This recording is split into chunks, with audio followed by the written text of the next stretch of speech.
The fate of the Furious franchise is a very bright one as we dissect the fate of the Furious here on Anatomy of Movie. Welcome, movie fans. It's a big franchise. We're here to talk about it. So let's get right into it. Welcome to Popcorn Talk, featuring movie discussion, news, and interviews. Popcorn Talk. We talk movies. And now, here's Popcorn Talk's Anatomy of a Movie. That's right, ladies and gentlemen. Sometimes you can take the gas out of hosting, but you can't take the gas out of this franchise. It's almost analogous to, it just goes into the next gear. So it went to 7th gear last time, now it's in 8th gear, and it's just going to continue on. We have Demetri Panos. Hey, movie fans. There's a lot of gas. That's Nice. And we have Marisa Serafini. Hello, everyone. And I'm Phil Svitek. Thank you guys as always for joining us. If you're perhaps a new first-time viewer of the show, welcome. Thank you for joining us. A couple of things. We will include the rundown that we use for the show in our show notes, so feel free to follow along there. It's going to have some deeper things because we don't always get to talk about the various things. You know, we might go off tangent, but you can find all of our research there. And secondly, understand that this is very spoiler-filled, so if you have not seen this movie, which according to the box office is highly unlikely, then you don't want it spoiled, then hold off until you see the movie. Sure. Or if you don't care, then watch it. But just be forewarned. And as we always do, let's start with overall impressions. Ladies first. It was fun, high octane type of film. I've seen all of them for this franchise, and it's always fun to watch. Honestly, it's not my favorite out of the whole franchise, but it was fun to watch. It was long. Yeah, I felt like it was a little bit longer than it could have been, but still fun and entertaining. All right. Yeah. Listen, they continue to defy logic, physics, gravity, and even expectations. I mean, this is the 8th movie in this, let's call it this universe, this franchise. And I don't know of any other franchise that I can think of that started to go downhill, was losing audience, and it probably should have been dead by at least after the third, and then it really built back up again. Mm-hmm. And it's you have to give it credit for that because it still entertains. Albeit the series, to me, it may have peaked in the way of, I just don't know how much bigger you can go. Are you saying it jumped the submarine? No, it didn't jump anything by peak. I'm just saying this movie wasn't any more exciting to me than the last movie. Like, I think they've gone so big that unless you go to outer space or something, that I just don't know how much bigger you can get within this series. And, where do you go after jumping a car from one building to another? Or muscle cars dragging a 2-ton safe down the streets of Brazil? Mm-hmm. Now you got a sub. Now they're being chased by subs over Iceland on a big ice pond. They still happen to entertain. And Furious 7 had that emotional heft of Paul Walker. Okay, so what do you do? Like, how do you come back from that? And I don't know, we can talk about it, but I sort of kind of feel like they're trying to almost reboot the series, but very, very slyly. Like, this one seemed to me, this was like the first movie since 5 or 4 when Vin Diesel came back, that Dominic sort of was like in the shadows. Albeit his character was very integral to the plot, this one seemed to focus a little bit more on the team and the super secret government agency headed up by Kurt Russell's Mr. Nobody and his protege. And then when you have The Rock and Jason Statham, like, number one, their banter was awesome. It was hysterical. I thought they were great together, but I thought they had more screen time too than Vin. Like, it focused on these characters, to me anyways, a little bit more. And then you introduce Charlize Theron, who to me was great. She was like a Bond villain.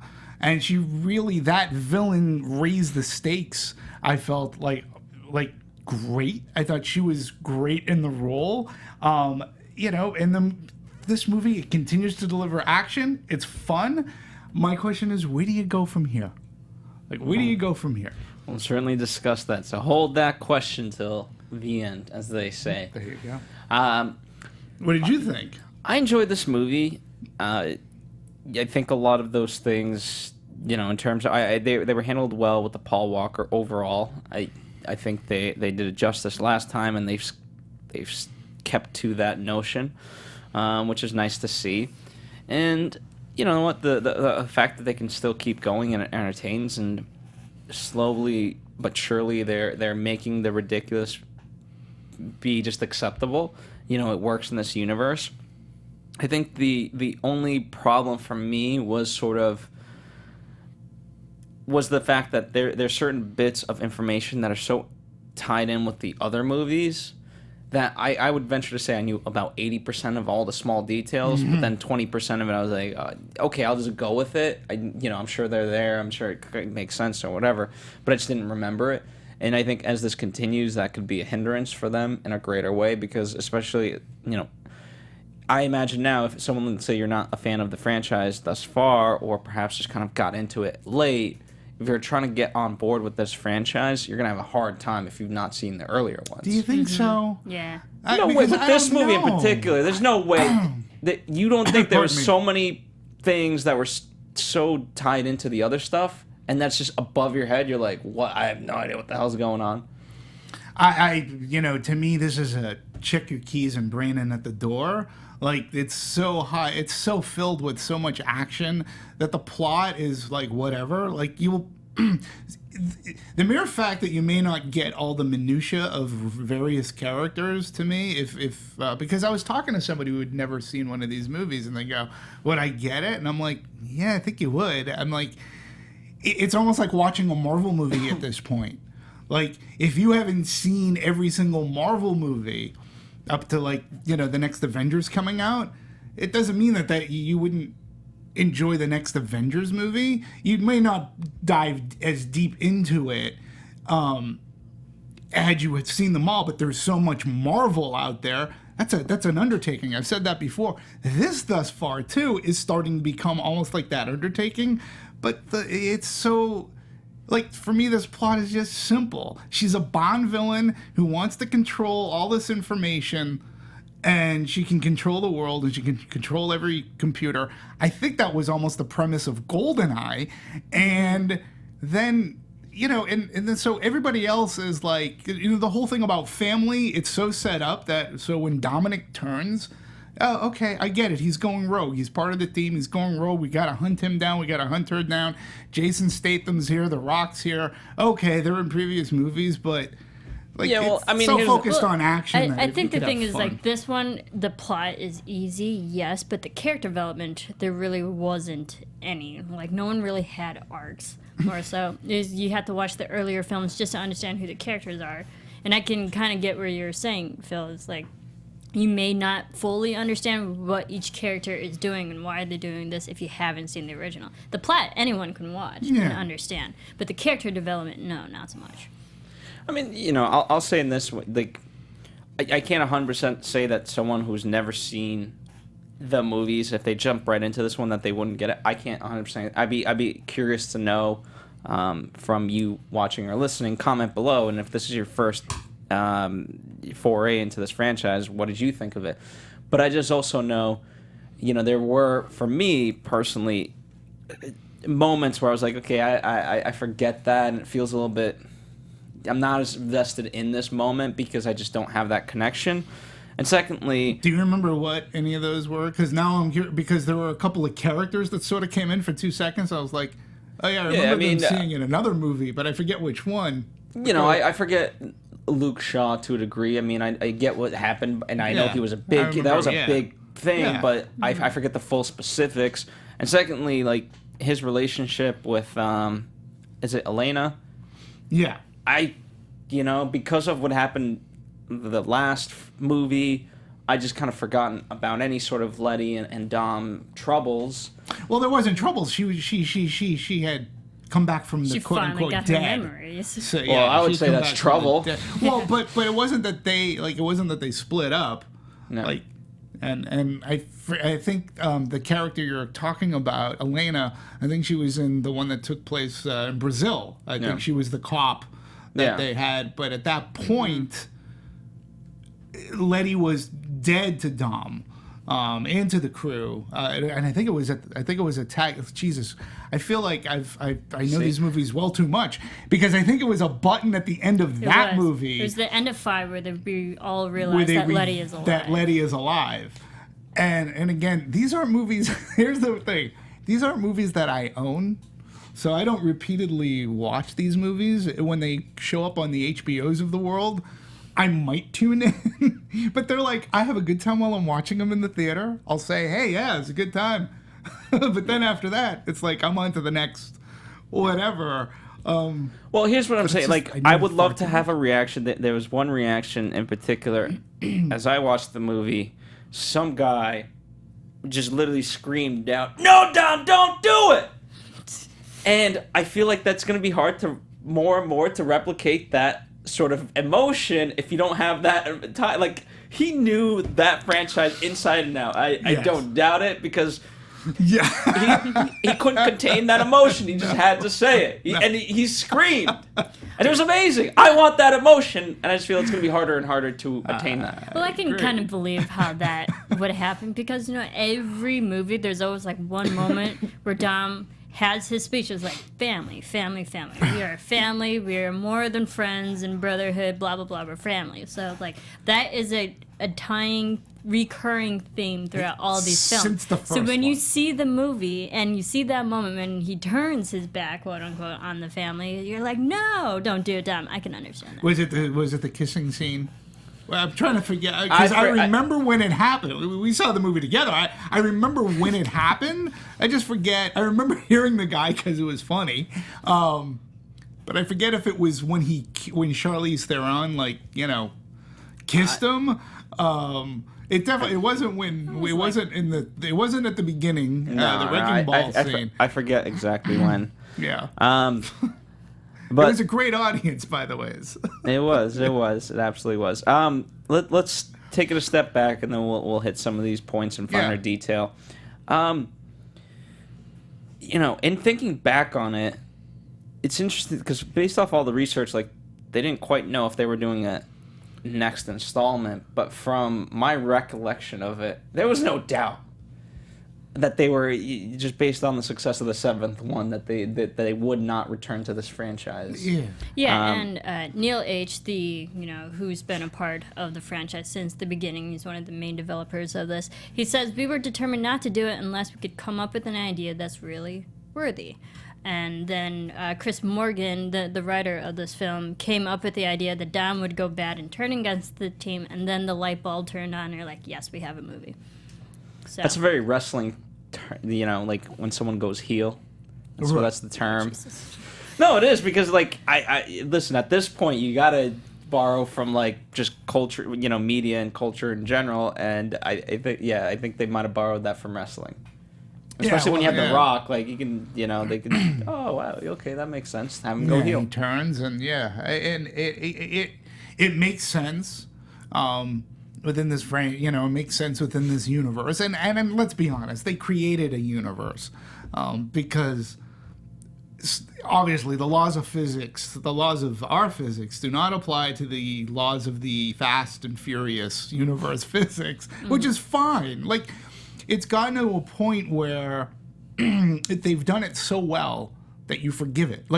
When you're tugging a 2-ton safe behind your car, and that safe is swinging left and right, and your car ain't being pulled by that, the scene is so great, and we've never seen it before. You go, okay, whatever. When a car jumps from one building to another, sure you go, oh yeah, okay. But it looks so great that you just forgive it. When midair catches over over highways, and your back is slammed into a windshield of a car. Like you're either dead or you're paralyzed. Right, and he walks away with no scratch. Yeah, and you I'm just like, go, yeah. okay. Yeah, like we've been conditioned and we buy into it because it looks, the excitement and the action is so well done that you just we forgive the Furious franchise, I think, a lot more than say other franchises. But when you have such a fan base who's loyal and dedicated, you go, okay, this is what I'm going into you're going into the movie to see that. Like, you're expecting that. This one even it was a little bit less for me up until the third act. But it was, they still managed to make it entertaining. And this F. Gary Gray, too, I thought he did a really good job. I felt he was more comfortable behind the camera, and this is no disrespect to James Wan. I think he was more comfortable behind the character than Wan was. F. Gary Gray did a really good job. Well, he's worked with some of these actors before, and obviously the Italian Job to me comes pretty. It's close enough in spirit that he felt more in his element. To your earlier point, in terms of Chris Morgan said, I think we set up. I think what we set up in 8 will pay off in 9 and 10. It feels like we're building to a big last showdown. Right. So we're going to feel the velocity moving towards an end of something. So the reason I brought that up is because it speaks to that sort of reboot portion of it. We're still continuing forward, but at the same time we're resetting things and creating this mini trilogy within a whatever you want to get franchise. Yeah, we'll just call it a franchise. Dom just wasn't part of a lot of the conversation. We saw a lot more Rock Statham banter. We saw a lot more Kurt Russell in this movie than we did the last one. And Kurt Russell looked like he was having a blast. I mean, I hope he was, because he looked it. And then newcomer Scott Eastwood, with this son of a bitch, looks so much like Little Nobody. Looks so much like his dad. But yeah, it's, it just seems to be, why introduce us to all this cool stuff about the agency, like the magic treasure room of cars, unless they're not going to play a bigger part in the upcoming stories. Well, I think that also adds to, Dom is arguably the main character of this whole franchise now.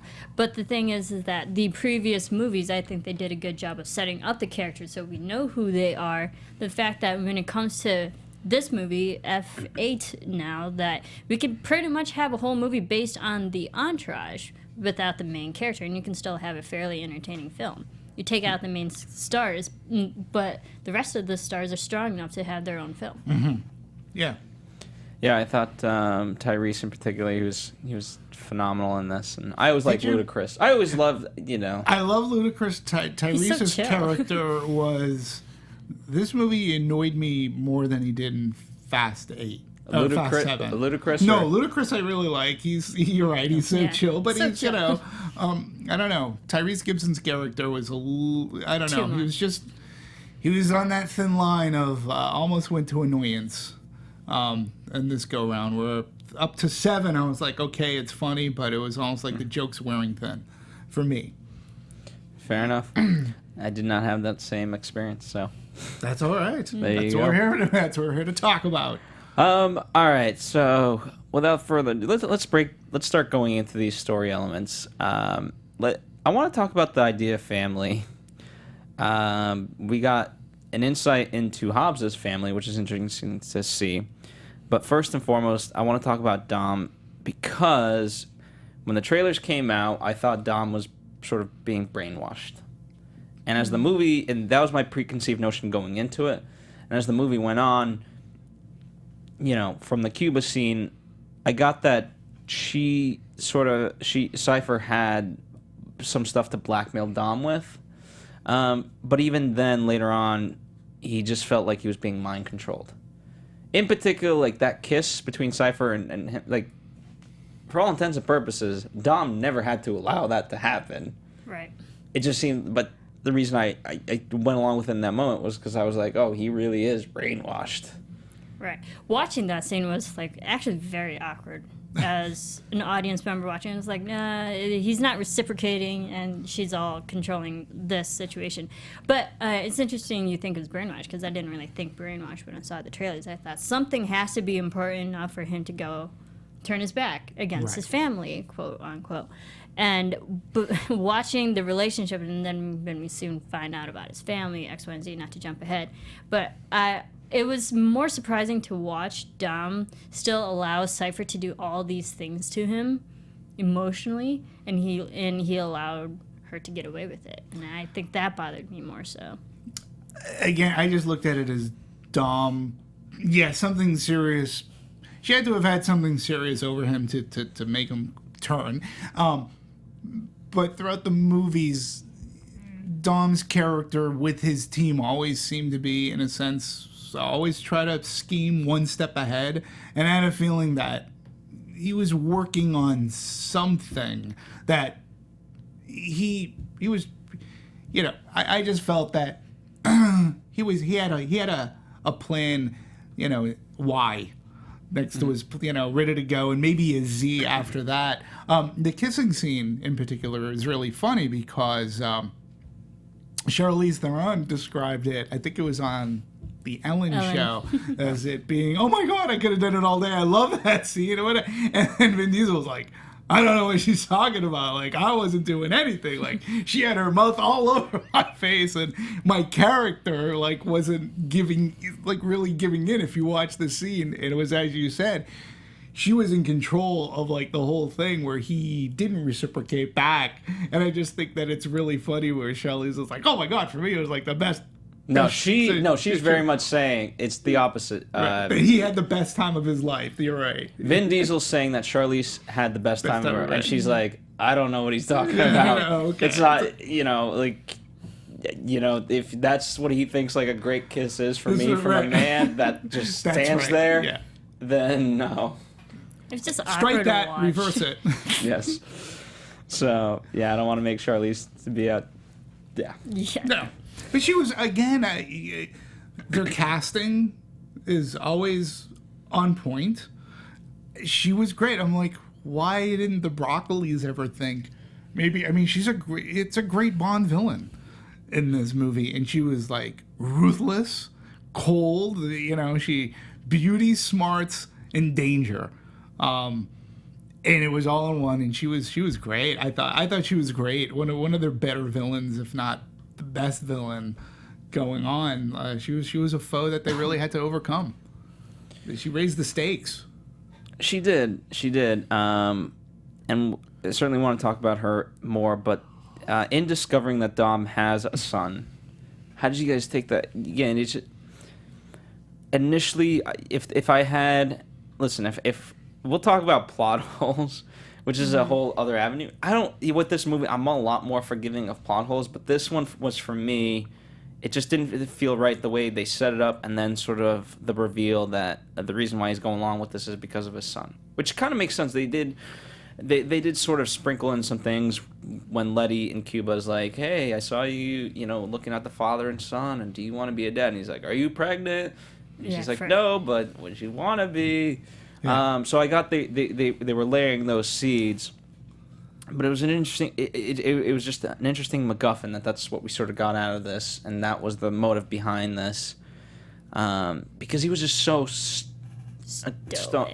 stoic with no emotion that I just wasn't reading into it.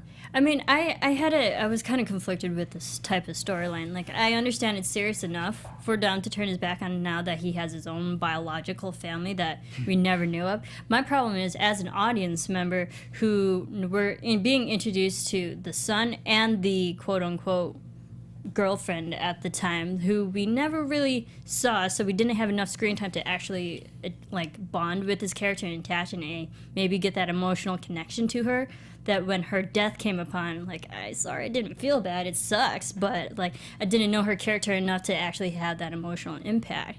So, but the idea of Dom actually being a biological father and he has a son, that hit me more than the girl, the woman that was in his life. So I was very conflicted. I was like, yeah, I don't think there was enough time to build that emotional connection for it to have an impact. I mean, would have been enough? Let me ask you. Would have been enough if he just said like, "Sorry, I have to do what I have to do," so they knew like, okay, he's not doing it because he just has to for whatever reason. They don't have to understand that reason. We don't have to understand that reason, but he's not given a choice. So we know that he's. I mean, it would have been nice to have a moment where he actually tried to maybe explain to his teams like I have no choice. Like he actually feels guilty about it, but he just like let it go and like, no, I'm just being cold-hearted right now. In within the elements of this movie, for him to do that, then the team isn't going to be trying so hard. They know that. Then the jig is up as that we know that there's going to be a plan in place. Like if he lets the team in, then we know early on. Other than if we think that he's gone rogue, as they say. And the plot point I thought was fine as far as Elena. And again, it just seems that I have a far better memory of these movies than I do, say, an Ellen interview that I read about. But they were a pretty big thing. Like their relationship was a pretty big deal. But once Letty came into the scene, and I thought that it was, again, just within this universe, I thought that it was written in such a way that I was like, oh, okay, I buy it. And she stayed away because Letty's back in the picture and she didn't tell him and whatever. You just go along with the soap opera because that's what this is. It's a soap opera. So you go along with it within the confines of this Fast and Furious universe. And I get why he doesn't tip off the team. Like, Letty and the team are still thunderstruck as to, he wouldn't do this without reason. Like, there's something going on here. You have to give him a chance, which I think was said more than once in the movie. Like, give him a chance to do, like, you know, just give him that chance. So they knew something was up, but in order for his plot to come to fruition, you can't let the team know, hey, something's wrong, because then they're going to be working their plot, another plot to try to get it out and go, oh, he's going to be okay, he's going to get out of this. Like, then the whole thing with the Jason Statham, with Deckard's character, where we believe that he got killed, and then when he shows up again, you know, you have to let Dom be the puppet master here and plan all this stuff out that we showed, because it's almost like a caper. We see all the facts after the fact, towards the end of the movie, as we see, oh, this is what was going on when he was pretending to fix his car. You know, this is why. But at the same time, we sort of, I know that we didn't get like, oh, that's what you, but the fact that we're sort of let in on the trick, like we know there is a trick. Mm-hmm. You know, I mean, I don't know. It's just. It's Now You See Me 3. Sure. Well, the thing is, it's like, but that's the same kind of format that they've had for the previous films. Like, you always see a big thing, a big situation at the end, and then there's always that montage sequence of their exposition of how they pulled it off. And they had it in this film as well. And because near the end, not to jump ahead and stuff, when we get the explanation of that's what he was doing with Deckard, that's what he was doing with the car trick and all that. Mm-hmm. Like, they had that moment of explanation of how they pulled off the trick. So that's not new in their format. So I was kind of expecting it because they've done it before. Yeah, I didn't say it was new, but I'm just saying, with him tipping off to the team, like, what does that do? I mean, now it makes them be like, okay, great. How do we save Dom? Mm-hmm. Without, you know, messing up what, you know, tipping off the bad guy that this is what we're doing and that's what he wants us to do. Yeah, I think Dom was sort of this was a thing that he had to get out of himself, you know, get out on his own so he doesn't implicate his team at all and make sure that at the end of the day, the team was there for him anyways. His family was there. His family showed up. It's a little contract for me, but Yeah. Yeah. Really? I mean, of course. we almost had the end of the world, but all good. Good to know that Dom had it all together in the end. Yeah. Of course. What you guys did again? Just quick side tangent, but Yeah. since we got to see Hobbs and his daughter, and he's sort of making that decision to shy away and retire.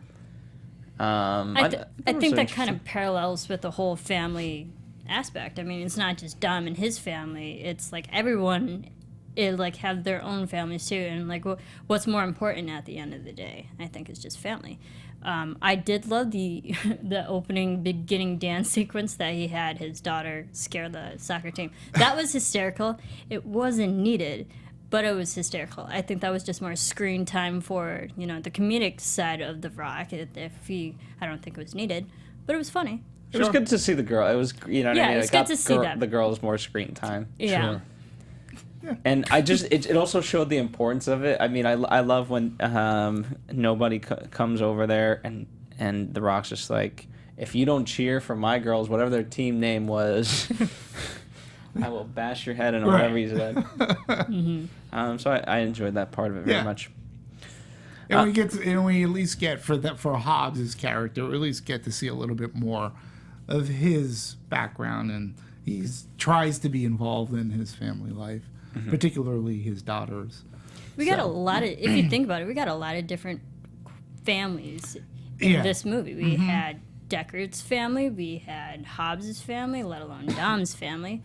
I think just the theme of family carries throughout this whole thing. I thought that Scott Eastwood's character, Little Nobody, I thought it was going to come out that Mr. He was the Nobody's brother. No, I thought it was going to be. I thought it was his son. I thought it was going to be revealed that it was his son. Because I'm glad it wasn't. No. It almost had the dad, son, you're disappointing me. But I'm glad it didn't. If it went that route, I'd be like, okay, great. It was just the one over the top. that would have been over the top for you. That would That would have done it. That would have been the straw. yeah, I would have thrown in my hat. Let's talk about developing the side characters. So, we sort of hinted at the fact that they get much more of involvement this time around. And so let's talk about that. Obviously, we have the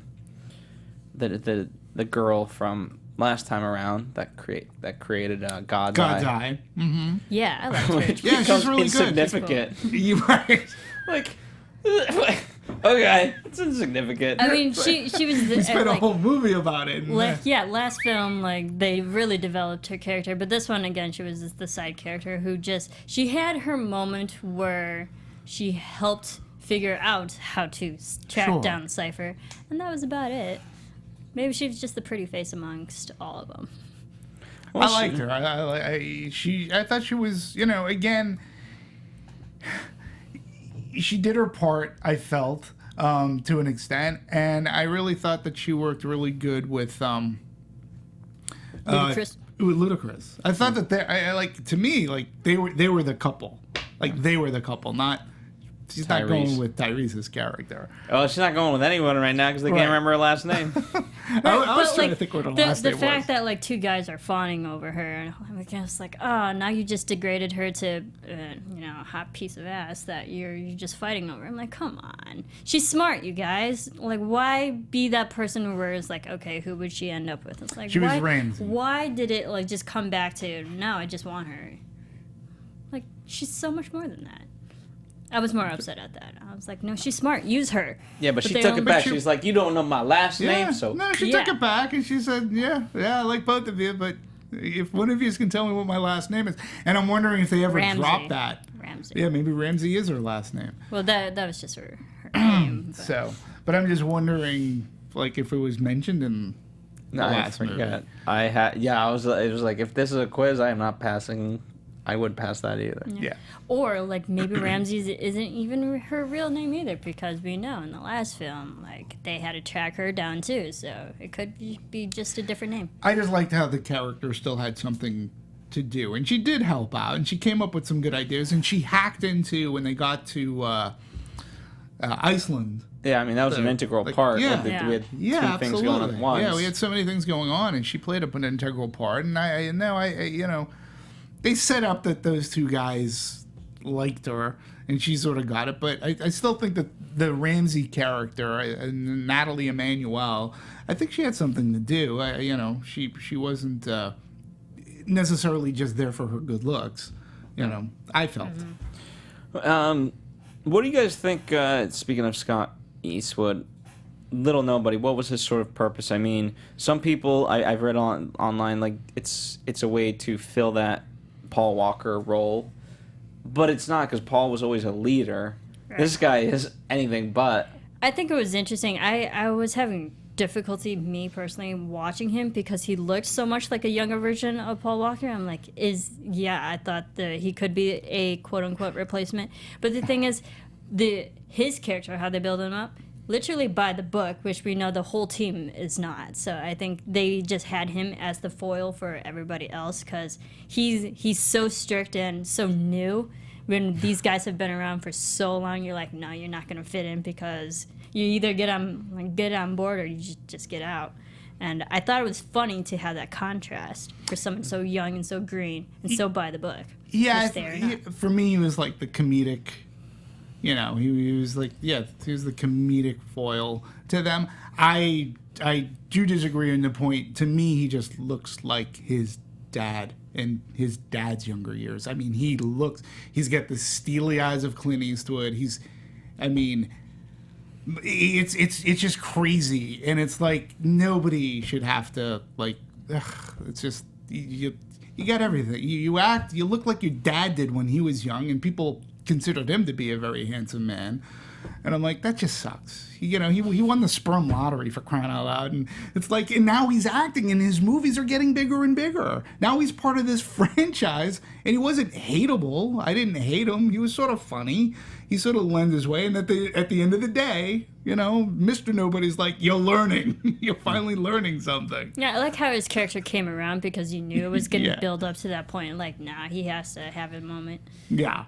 Rule number 3: there are no rules. There are no rules. Let's go. Did you like the character? I mean, I didn't mind him. I certainly wouldn't compare him to Brian by any means because the dynamic. I enjoyed him. I thought he was funny, and it was funny to see a clueless person like that amongst this group. Yeah. But I also know, it's interesting reading, most people's criticism about this movie is his character, and I'm like, okay, well. Really? Because, for me, that character, regardless of who played it, or maybe not, but that character could have gone into annoyance, where you would have said, just dump him. But it didn't mind him being around, and it particularly how he turned, and he actually became part of the team. Actually helped him. Yeah, and he helped him, and he did Gave something. Him cards. Yeah. So, I don't know. Again, that character can sometimes be written, because we've seen this character in other movies where they set the green guy in with the professionals who's trying to tell them what to do, and that character can be almost villainous, almost annoying. He wasn't. He was fun to watch. I thought, again, the banter between he and Kurt Russell, I thought, again, really worked because, oh no, here we go. You don't want to do that. So. Well, let me ask you this. So we're talking about the new characters, but what characters do you miss from the old franchise? Whether Gal Gadot, the character of Han, do you feel that Brian is truly missed in this movie? Any other past characters? I did like Han. Han was great, and because I just got an Asian represent, it was just really sad that there was really no Asian in this film. I'm like, oh, come on. But I think Han added a softer type of personality amongst alpha men, which I also enjoyed just in character, and the fact that unfortunately, he died last movie by Deckard himself, which.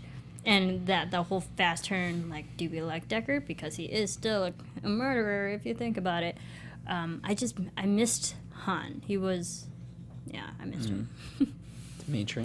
Do I miss it in the Fast and Furious? It's not like when Spock dies at the end of Wrath of Khan for me. I mean... Well, the question is not even Han specifically. But Paul Walker obviously leaves... an indelible hole, okay? In fact, I actually thought it was weird because I had completely forgotten that the Fast universe, he's not dead. Like, they don't acknowledge that he's dead. There was a send-off that's pretty much like a memorial to him and tribute to him, but he's not dead in that universe. So when they said, well, why don't we just call Brian and stuff, I was like, but, oh yeah, that's right. He's not dead, so to speak. So that's sort of weird to me, because they've, in our movie world, you know, that they can always bring somebody back. Somebody will come out of retirement, but that character can't come out of retirement, like, ever. So that was a little bit off-putting, and I, you know, it's just because we know of the tragedy.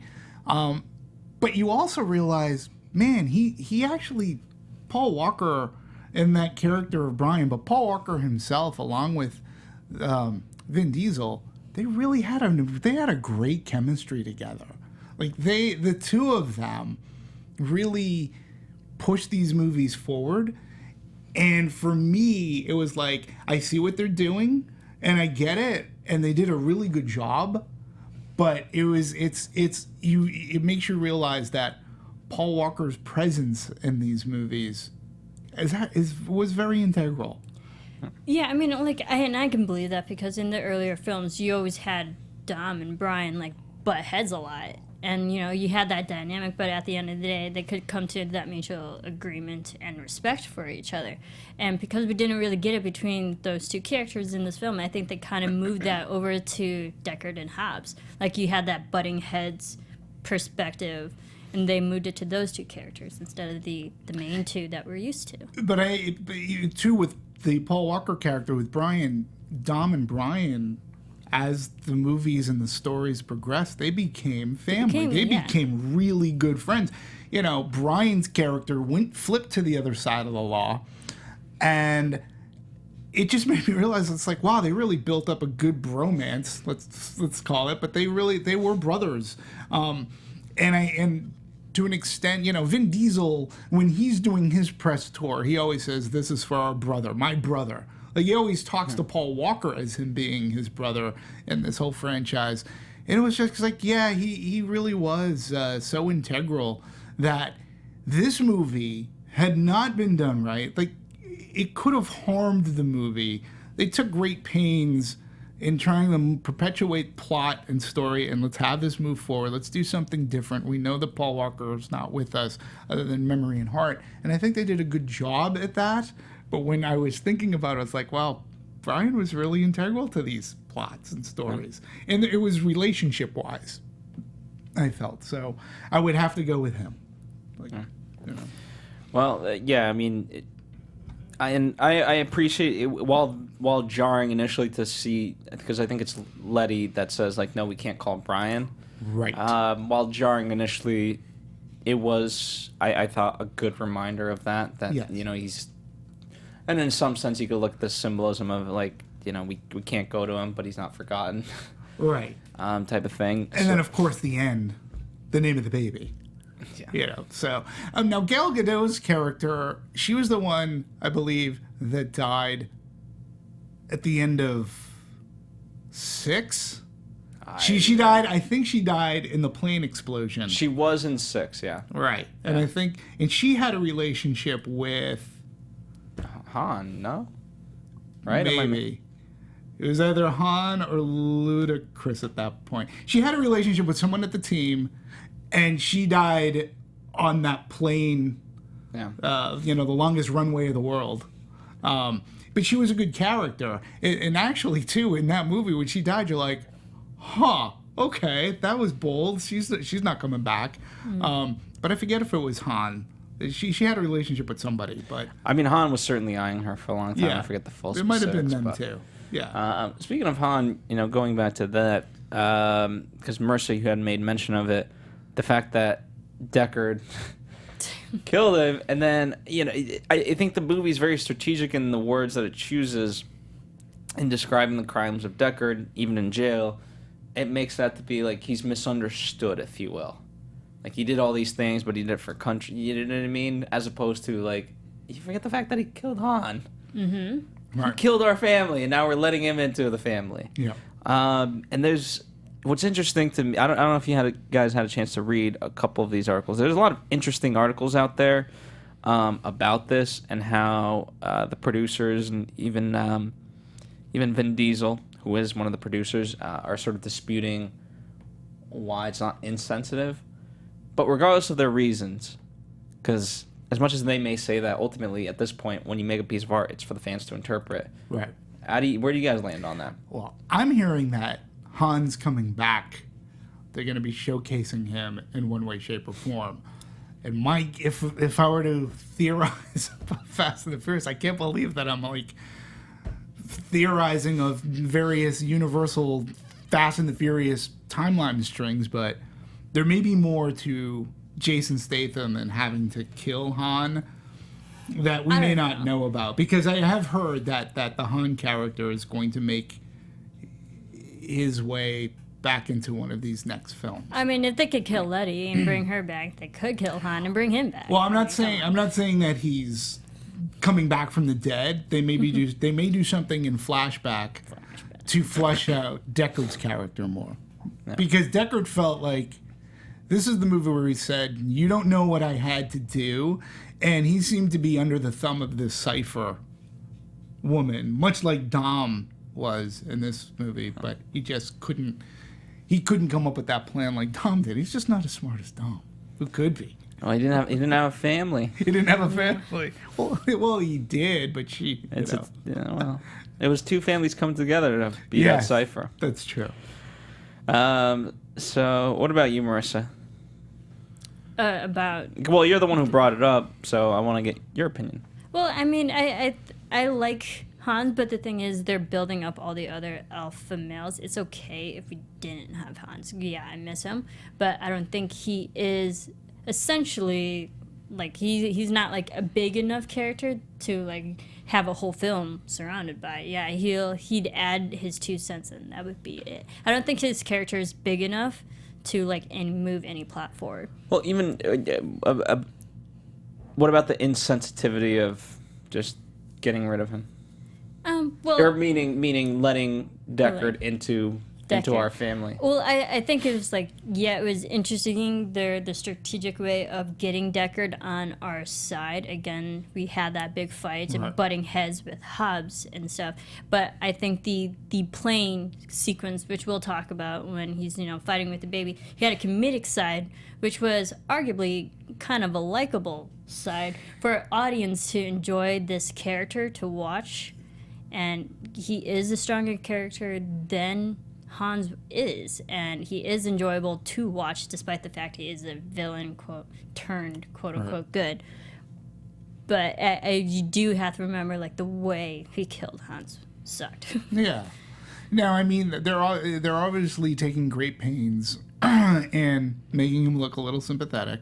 I think if we're going to talk a little bit about Deckard, if I can talk about him, let's talk Jason Statham in a bit. Okay. I think Jason Statham's best career move was being in the movie Spy. Okay. And I'm going to tie this in, but he was in Spy. It was more than likable. He was fucking funny. He was hysterical in Spy. Which I think that's why they added it to this film. And I think now that by doing that opens up his world. And putting him in, that means that he can have that kind of banter and he can have that scene with a baby and make it very entertaining. Because once you're able to make laughter is disarming. And once you're the tough guy, and once it worked for Arnold Schwarzenegger's career. I mean, that's how like when movies like Twins come out and Kindergarten Cop, it's but you can still be that action person, right? So in this movie, I think that, and The Rock has been doing that as well. So when you have banter going back and forth, and I swear to God, and I don't know if there's any way to prove it, but to me, the line that got the biggest laugh was when The Rock said to Jason Statham, "I'm gonna kick you in your mouth so hard that you're gonna need to shove your toothbrush up your ass to brush your teeth." And then Jason Statham just starts laughing. And I have a feeling that was a mistake. Like that was like a flub, but they kept it in there because the both of them started laughing. It's such a funny line. The way that but what does that do? It disarms the both of those characters. They're laughing, and then Jason Statham, you just get the sense that they're having a good time and that they can still play the tough guy because listen, nobody fights like Jason Statham does, too. I mean, his hand-to-hand combat stuff, you just want to watch the guy, and that's pretty much been his entire career. And this scene with the baby, that was amazing, very disarming. And then he's like, "Hey, I want you to listen to this little one." And apparently, the end. That wasn't the original end of the movie or that scene. Yeah, there was supposed different. to be more of that baby scene. They were supposed to do a Fast 7 and have he was supposed to find Dom's car and have it jettison out of the back of that plane and the baby was apparently supposed to be laughing throughout the whole thing. So him with the baby, that just brings up his likability factor. Maybe he's not the really bad villain, and maybe we'll find out that maybe he had no choice as to what was going on or whatever happened in Tokyo Drift. So I don't know, but we'll find out. Statham was great. I mean, his character was likable in this film, and I think that's why people were quick to allow him into the family because he had a comedic side, he had a likable side, but also they gave him a family in this film, so it showed that he had a sensitive side too, a soft side that like he has a weakness, and it gave his character. It made his character more humanistic when you bring a family in. You're like, oh yes, mom. It made him like regress to a childlike state. Sure. Like he has a weakness. Okay. And he did save Dom's baby. He saved his son. Yeah. So exactly. Dom is now probably, forever indebted to him because he saved his son. And they had those words at the end, and he's brought into this fold now. Listen, they're building up a better team than the Expendables. I mean, when you think about it, like this is what this now is sort of kind of becoming. They're the team that you hire. Well, the Expendables are old white guys. Right. This is the young, diverse. But this is what it's sort of kind of becoming, you know? And you have divorce. You have Kurt Russell, Jason Statham and such, but you're right. Jason Statham also was in the Expendables, and he had a really great turn in those features, particularly the first one. Well, they had him carry that movie. Like, Stallone was smart in the sense that he was like, listen, I'm going to do what I can, but this guy's going to carry it. Mm-hmm. So, but again, I still say the best thing he did in his career was taking Spy and, like, being able to be next to, like Melissa McCarthy and Rose Byrne and stuff. And he was funny in that movie. Mm-hmm. He was funny. So, best thing he could have done. I agree. All right, so let's talk about some of the action pieces. What was your guys' favorite? Which one did you gravitate towards? I mean, there's so many I can sort of pick from. But for me, I enjoyed the New York scene, even though, as we'll talk about, it was actually mostly filmed in Cleveland. Cleveland? Yeah. I liked it. I liked that because, it had me on edge of how Dom was going to get out of this. And I'm glad that he got out of it in the sense that he did what he did, but then he had to go on foot rather than like, okay, now I've survived it in my car. And I just love, even though I don't necessarily subscribe to this fear, I did like what they did with the self-driving cars and just turning them against everything. I called it World War ZX. I mean, the zombie cars, which we have a great clip about how that was done. But yeah, I like the New York scene a lot. I really enjoyed the New York scene because we've seen a lot of fast cars in all these films, but we've never seen that many all at one time. And it was great watching because it also just like added the idea of technology now because we have Cipher. Like, let's now control these cars to actually do the bidding of what bad guys usually do. And we've never. I thought it was cool when we'll talk about it, like when the cars were falling out, making it rain. Launched. I'm like, holy crap! It was raining cars. Throwing it out of the building is like we haven't seen that because we've seen every film like kind of build like how do we best ourselves. And I think this whole New York sequence, I was like, wow, you can isolate this sequence and be awesome. it's just an awesome action scene. And they had to coordinate to such a way. I mean, we should let the clip talk. Because Sure, we you can want to do it play better. that clip Yeah, let's now? play the clip, and then we can talk about the clip. And it should be called Zombie Cars or something. Cars. And it's a cool clip. It's behind the scenes, so. Play it whenever you want, Anthony. Anthony's our engineer, everybody. I'm excited to see this. Anthony. Maybe he's not ready. Where did you find this I clip? want every car in a 2-mile radius now. There's over 1,000 of them. Hack them all. One of the major strengths of our cyber terrorist Cipher is hacking. It's zombie time. She has the ability to control 90% of the cars on the road. So it's a little choppy, but that's okay. We're getting what we need out of it. And so, but, you know, for the people who can't watch, we got F. Gary Gray, the director, talking about it.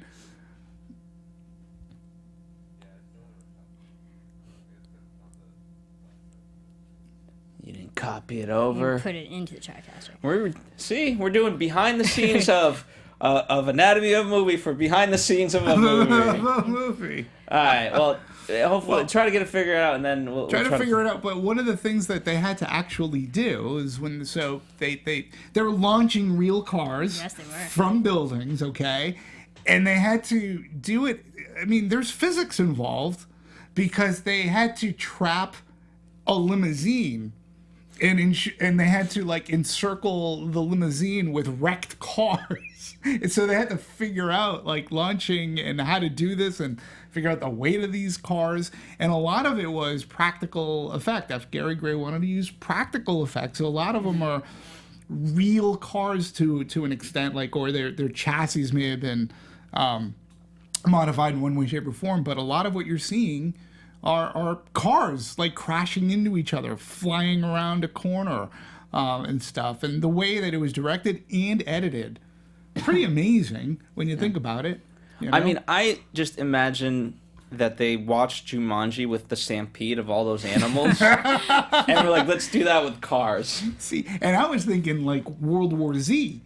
Like that scene at the beginning when they're all running down the street and they're all like, whoa. And I have was not like, seen that movie. well, so there you go. Yeah. That's why I call it World War ZX, because like it was a cool scene, you know, going into New York, and they wisely used their whatever they were able to film in New York pretty well. But there were times I'm like going, I've been in New York.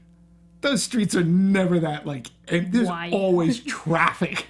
Yeah. In New Like going York. through Times Square. I know, Marisa, you've never been, but if you can get through Times Square in under 30 minutes, you're good. Good. Okay. Fingers crossed. Don't let me down, Anthony. We got a lot of people depending on you, including me. I want every car There we in a go. 2-mile radius. Yeah. There's over 1,000 of them. Hack them all. One of the Hack 'em all to major death. strengths of our cyber terrorist Cipher is hacking. It's zombie time. She has the ability to control 90% of the cars on the road. There's something great about witnessing a character taking what she wants. It is sexy. That's great. These zombie cars are pretty spectacular. She wreaks havoc in the way that you've never seen before. One thing I can guarantee, no one's ready for this. You think people have this now fear What we of wanted driving to cars? create was Probably. this enormous pileup of cars. We started testing throwing cars out of this parking structure from different levels. And they each had to be on an exact timer. The motorcade just turned on 7. Make it rain. It's one thing to say, hey, raining cars, landing on cars. To do it was a whole other thing. You need a lot of skill and you need a little bit of luck. We have 7 cars coming out all at once. So we have to pull these cars at an exact speed. Obviously, there's no one in them because they're about to be impaled by 3,000-pound lawn darts. Well, it also made sense for the movie because they're self-driving cars. You don't need a driver, so that was nice. And also I the can't even describe angles. to you the carnage.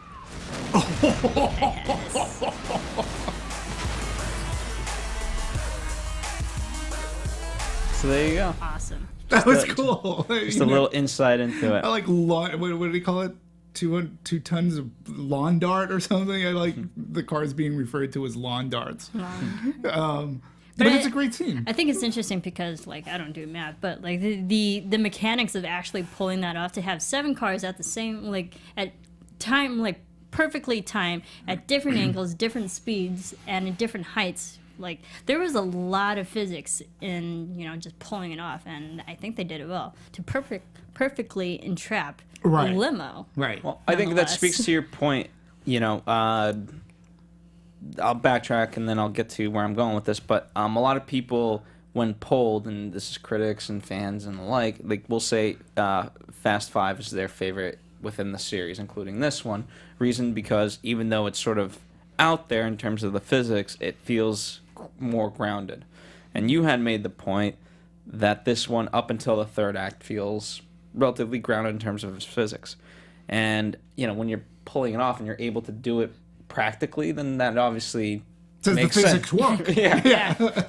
So I appreciate that. And then, the third act is interesting to me because then now you're trying to make physics work for something that's not physically possible. Right. And we have a clip about that third act too. But yeah, I mean, this scene in New York, because what was great about the New York scene is it goes on for a long time, but it's both within and outside of cars. So we have, because there's a lot of street fighting and street shooting that's going on with Dom hopping on top of that limo. So, there's a lot of there's a lot of walking, running as well. So it's not everything is within the car. And I thought that's what made this scene exciting, because we're utilizing, pedestrian traffic in a sense, where they're outside of their cars doing whatever they have to do. And so there's foot chase.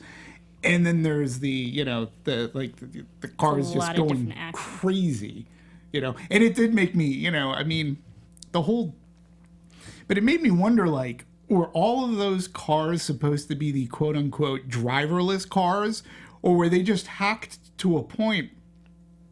Because today, every single car has a computer. Mm-hmm. And so was that computer sort of kind of hacked to the point where, they made the car driverless? Because everybody who's getting into or trying to get in their car looked like they were going to drive the car. We need a button that says you're trying to go too deep. Yeah.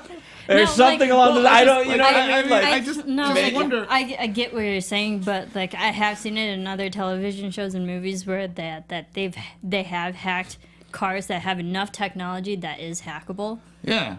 To control it on your own, because we saw some shots the drivers were in it and it was being taking over. So you do have that ability to take over non-driverless. See, cars. I'm not too deep. I'm not deep. It is possible. It is possible. So I'm not saying it isn't possible, but the fact that he's trying to figure it out. Well, I think it is. Yeah, I was just thinking, you're not wrong. How do you have 100 cars within the vicinity that are all driverless? I was like, no, some of it has to just be. I just like the line where suspend your disbelief. Yeah, I liked her. I like the line where her henchman goes that's over 200 cars, and she says, take all of them. Hack them all. Hack them all. And again, this is where Charlize Theron, she was just relishing this role. Oh, she was great. She was great. She raised the stakes, and that led to a really, really good scene. Seeing Vin Diesel behind his bat armor and oh shield. My God. That was... It worked, but I was like, oh, dear Lord. Yeah. I was like, Dom, what are you doing? And then I was just questioning, give me the briefcase or you're going to explode. I go, well, won't that in effect ruin your briefcase too? You're not going to want to blow that car up too, are you? But that's, but the scene works, which led to the scene of the harpoons, hitting his car. That was a fun scene too. I think that's why I liked the New York sequence, because there were so many different beats within this whole sequence. You had the car chases of the zombies, you had the fight scene in the street, you had the harpoons at the end. There was 3 to 4 different things within the sequence that, again, you isolate it. It's all pretty cool, and just a lot of things happen. Yeah. And if you take out what just trying to get the football.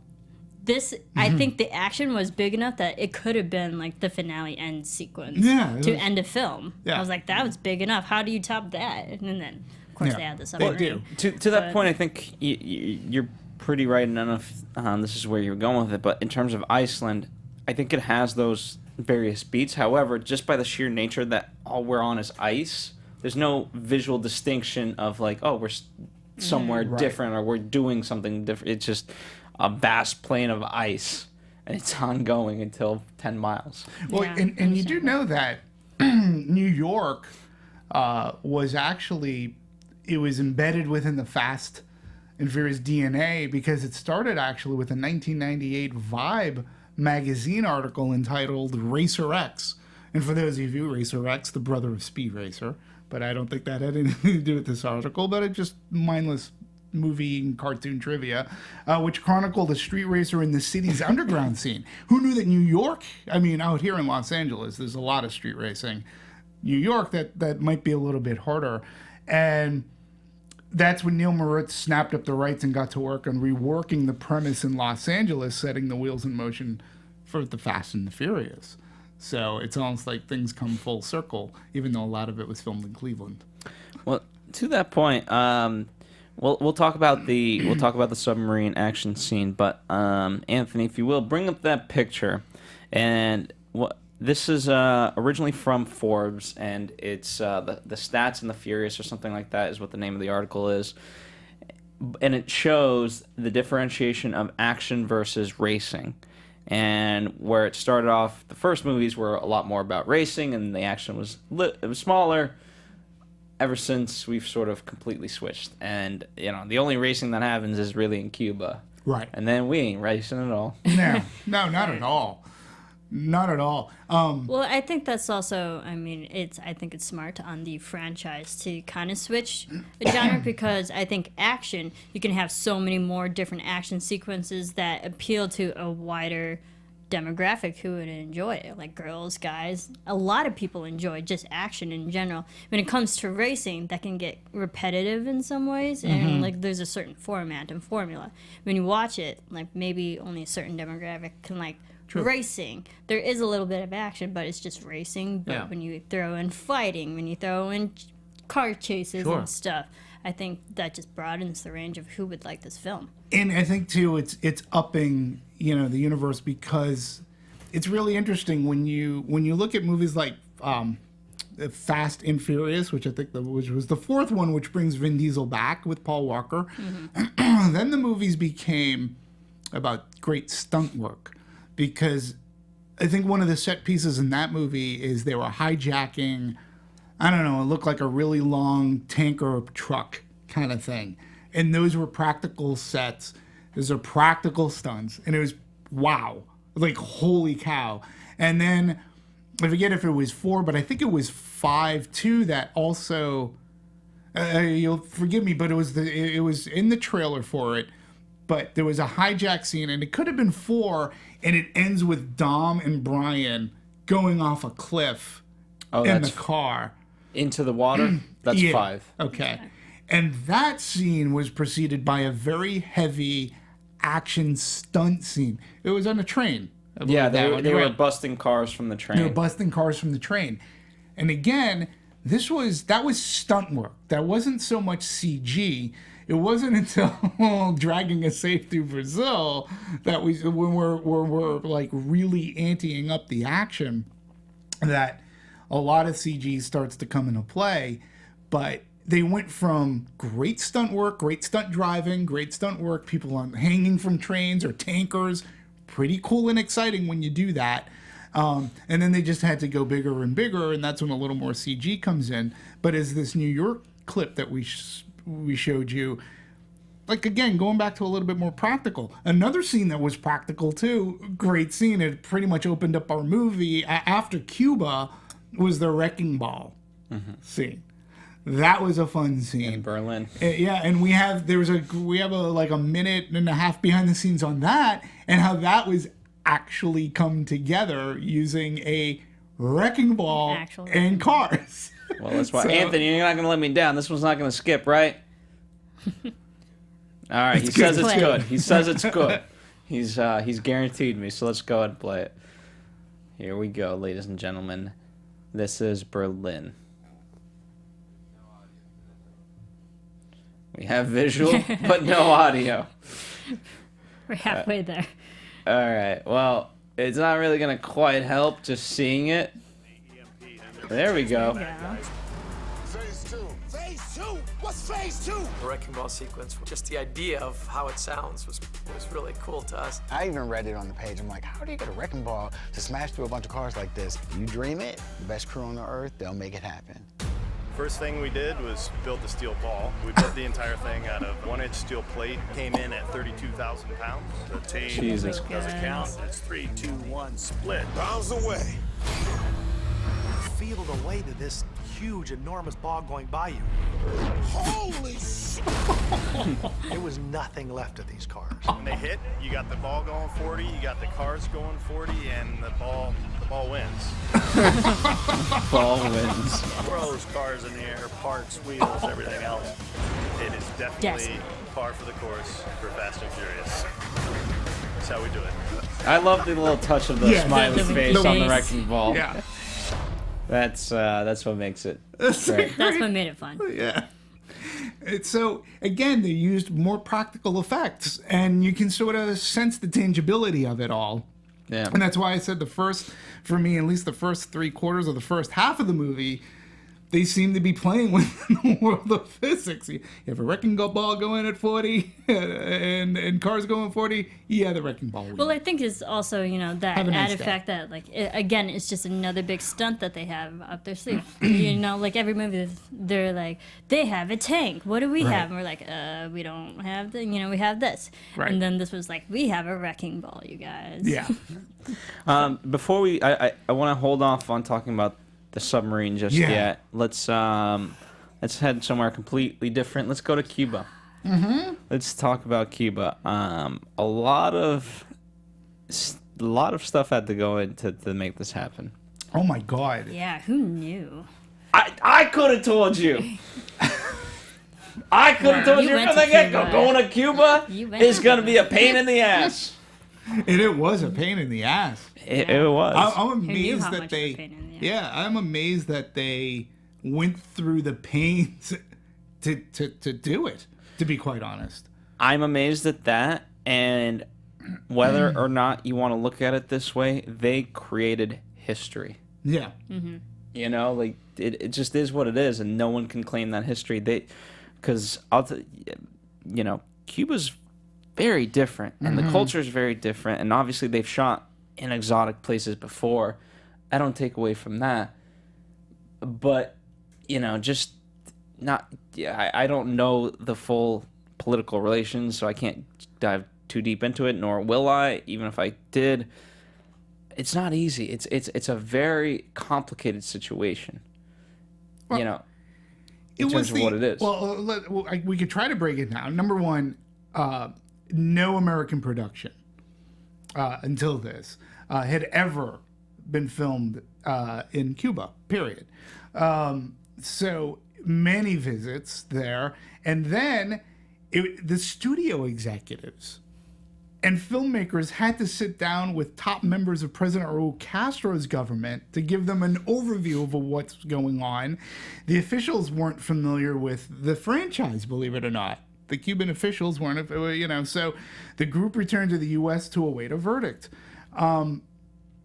And then even that, once the process started, it gained momentum, but it would take months of discussion, preparations, both in the ground in Cuba and the U.S., to assess the situation realistically. And that meant even shipping stuff out and getting cars and making cars and getting that done.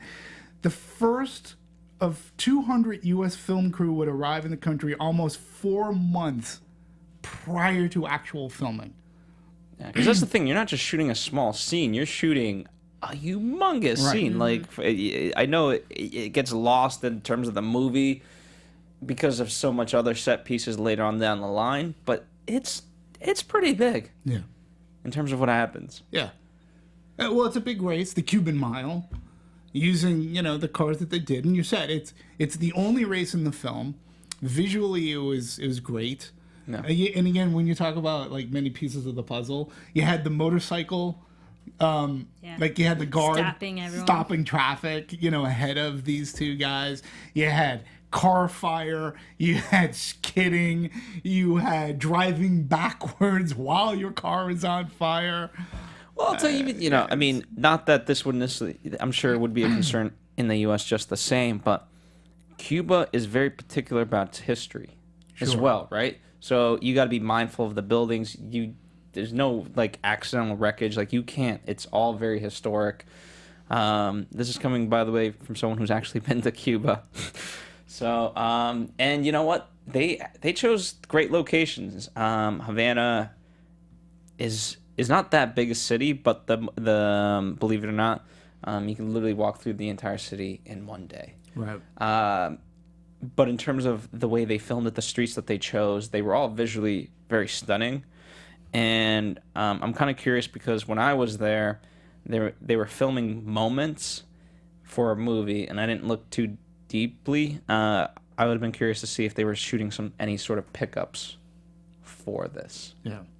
Because this was sometime in November. Did I go? When the hell did I go? Yeah. Yeah, and regarding the cars, they don't have these cars. Like, there was there's a lack of readily available automotive parts that they had to do. Their cars are from 1950. They're stuck in that period. The picture car department itself ended up transporting in 10 Chevys, 7 Fords, to prepare for the vehicular carnage that was going to happen in the race sequence. And the challenge, according to McCarthy, the challenge with Cuba was that we literally couldn't get anything. We had to really plan. They had to plan ahead, and they had to figure out every contingency and try to figure out what could possibly go entirely wrong and all of the different things that could go wrong. And they brought in everything from car carriers, tool trucks, box trucks, parts trucks, trailers, and they packed it with multiples of everything that they could consider that might go wrong. So that added to the level of, we're in this country and we have to import everything in for it to work. So but they, you know what, they made it look beautiful. So congratulations to them. I'm excited. I think it's great for not only the movie business because now you get to shoot in various parts, but hopefully, but just also, I think it does have somewhat of a political implication, which we don't know the extent to yet, but it's historic. Yeah, it is historic. I liked the scene because it could get lost within the film because we see it so early on, like literally the first sequence. But I liked it because it was a good setup of what the rest of the movie is, the idea of family, and also befriending the guy, and Dom's whole moral lesson of what it's like to race, but also just gain respect at the end and gaining a friend. And I literally had that thought to myself. I was like, we're gonna see him later on in the movie because he's gonna be important. And sure enough, he was. Yeah. Because Dom makes friends wherever he goes, and I think it set the tone for what the rest of the movie is, and it looked gorgeous. I love the color scheme. And I hope Cuba just looks like that in real life. It was just so bright and cheery, and just set the movie off. And yet it still looked classically old. It was bright to the extent of its use of browns and yellows and such. The other thing that I thought was cool in this movie was instead of using a title card to say we're in Cuba or we're in New York City or whatever, the text was like, say, over the ocean. Mm-hmm. I thought there was a really good use of that. So it didn't cover the screen. It didn't cover our environment at all, to get us in. So we saw the environment. We see where we are. I thought it was clever use of that, of using that title card. The only time I think they did that was with The Rock. And they put longitude and latitude very purposely. What the hell is that? Right. And then you have that tight clip and you're like, oh, it's at a little girl soccer game. Got it. It's a joke. But shall we go completely from hot to cold and go over to ice? Iceland. Sure. This was, I know we're gonna have the clip and things like that. I, in some sense, almost didn't even do research on this because it was just so mind blowing. I mean, think about it, right? Like, there's a reason why they call black ice dangerous. Yeah. Yeah, I know. Which is to say, I get it. You lose control of a car. Yeah. Yeah. I loved how they did have that joke in there. Like, why are you driving a Lamborghini? A Lamborghini. You forgot your wheels? That was funny. Yeah. So, you know, they established the fact they're aware of the environment that they're in. It is harder to drive, but it was cool to watch. Yeah. So. I mean, listen, it was cool to watch. This is the part of the movie where I was like, okay, wasn't that submarine on like dry dock stilts? How did it get into the water? And then what really the scene with the Lamborghini where it falls into the ice, and Ludacris goes, "Hold on to your door," and I'm like going, "Oh, good God!" And they use it as a sled. Like, oh, here we go. Yeah. This is what I've been waiting for all movie. And then we didn't even mention the sub. Well, and the torpedo. And I've never seen a submarine do a free willy jump. It wasn't in Hunt for Red October. Wasn't there a scene where the sub breaches? I've seen that movie like that? so long ago that I don't remember though. I don't remember. Maybe not through so much ice. Maybe not. It pulls an orca. Yep. But we cut you off, Marisa. What were you gonna say? Oh no, I think like this was also because we were going like kind of back and forth with the submarine and then the what's going on then the land. What's going on with Deckard too. You know, he's, Sure. Oh, he's yeah. fighting, you know, on the plane to get the baby. So we had a lot of like jumping back and forth, which was fine. But again, what do we have in our arsenal? We have a sub. It wasn't for them, but like that's the big thing to be afraid of. And I liked Cipher, how she was just so like cold. And did you notice, like, love Charlize Theron? She's gorgeous and she's a phenomenal actress. But her character, not once did she blink. She had crazy eyes throughout the whole film. I was like, she's girl strung up on something. Yeah. But I think that added to her character. I think that was a character choice of how she portrayed Cipher, is that she is crazy out of her mind. Yeah, and she didn't overplay it. Yeah. Because sometimes, sometimes when a person plays a villain like that, they tend to be bigger than the scene, Like they eat up the scene and spit it out. But she didn't. And that's what I appreciated about her performance. But you're right. It's again another sequence where we had stuff going on in the warehouse where they had to decipher something to... What were they doing? Why were they fighting in the warehouse? They were taking out the chip of the submarine. They were taking out the chip of the submarine so it could be hacked. Yeah. So they wouldn't set off the nuclear codes. We got stuff going up in the plane, in her home base. And then we have stuff going on in the ice ocean. By the way, am I crazy enough? I actually didn't mind her. I didn't look at her plan as that villainous. So I was like, oh, she wants to keep all the countries in check. Oh, okay. Huh. But she's holding all the cards. Again, it's just almost like she just reminded me of a Bond villain. I want to have all of the knowledge, and I'm going to be able to control everything. And if you don't abide, I'm going to drop cars on you, or a sub, or a plane, or have a sub come up underneath you. Anthony, do we have the clip ready for Iceland? It's called Fire and Ice. Fire and Ice. Here we go. Third time's a charm. This time we'll have picture and sound. Audio. Let's try it out. Here we go. Look at that. We do. F8. It's your man Tyrese, baby. We at it again. Sending love from Iceland. Let's go. Riding on the ice, which is such a great visual.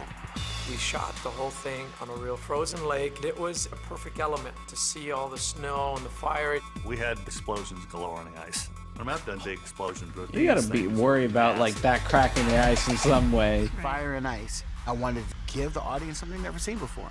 You've just never seen it.